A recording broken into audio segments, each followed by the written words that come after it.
Il nous reste une minute. Ça sert ou ça dessert la cause, Alexandre, ces conflits, ces actualités? Alors formulé comme ça, on Ouais. pourrait croire que je sponsorise l'existence de ces choses-là. Non, pas du tout. C'est Euh, que ce sont des actualités justement qui nous tombent dessus. Les utilisations sont très diverses, très contradictoires. Est-ce que pour nous, dans la compréhension de ce qui se passe, ça nous fait avancer ou pas? la réalité un peu, je ne sais pas si elle est cynique, mais en tout cas, c'est que de toute façon, ça reste une bataille de narratif, une bataille d'histoire. Ce qui passe, c'est les histoires qu'on raconte.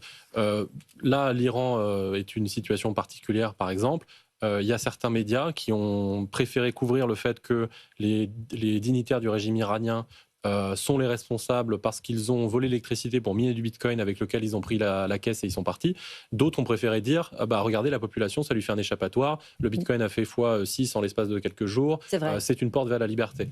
Pour le Venezuela, même chose. Le prix Nobel de la paix est une grande défenseur, enfin la prix Nobel de la paix, Corina Machado, est une grande défenseur de bitcoin, qui lutte pour la liberté, etc. etc.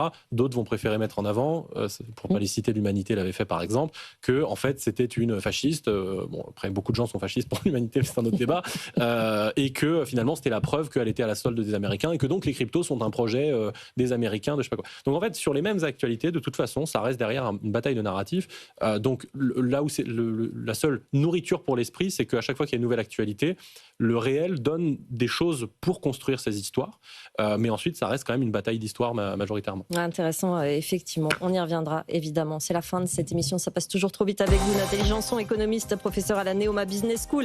Alexandre Stachenko, directeur de la stratégie et de la communication chez Bitstack. Emmanuel Arraud, dirigeant de HT Solutions. Merci à tous les trois d'être venus dans cette émission. Je vous laisse entre les mains de BFM Bourse.